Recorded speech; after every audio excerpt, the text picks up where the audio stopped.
My name's Ben Myall and I'm the assistant director for Glitterballs. This is my third play now with Exit. I was recently in the mummy's tomb dressed in bandages and some horrible smelling kind of stainy horrible coffee that leaked all over me for 4 nights.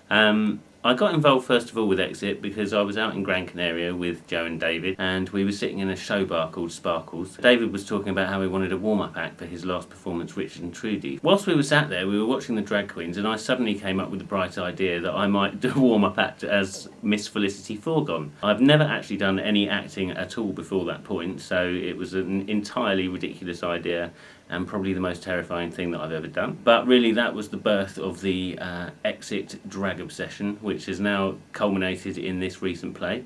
So it's only right that Miss Felicity Foregone is making a comeback to do the warm-up act. Glitterballs is a play based at the back of a drag club in the dressing room.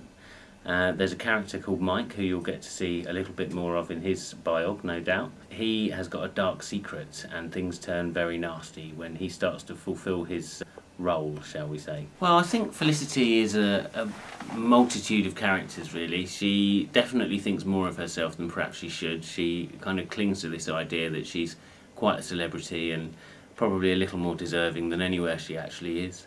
This has not been the pinnacle of my career. Oh God, no. I've done TV advertisements, I had a walk-on part in Crossroads, and back in my younger days I did Rent in Soho for quite some time.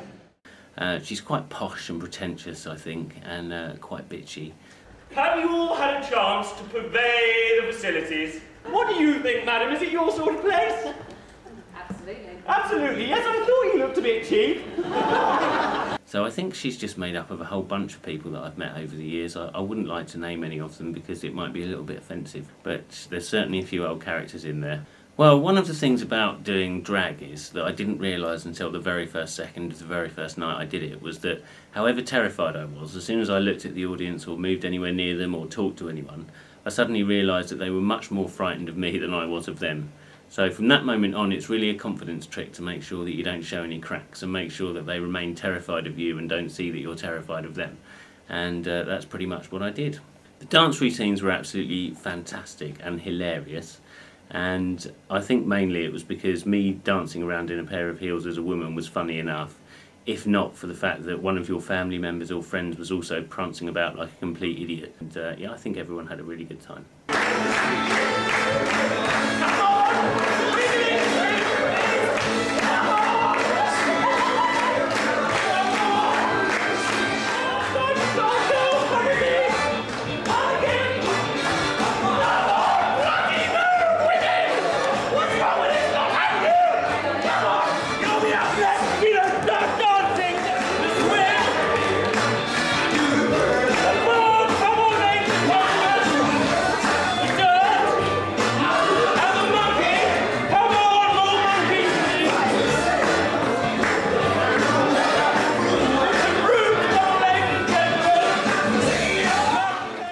If I was going to try and convince someone to come and see this play, I'd tell them that there won't be a minute where they're not absolutely on the edge of their seat. It's a mixture of laughs and horror and gore and shocking lines and some absolutely brilliant character portrayals which are really going to bring it alive. Every time you see a David Trotter production, you're literally on the edge of your seat. There's not a moment that goes by where there's not something happening on stage. You can always tell a David Trotter production because every time you get a real treat. She's a killer queen, gunpowder gelatine, dynamite with a laser beam, guaranteed to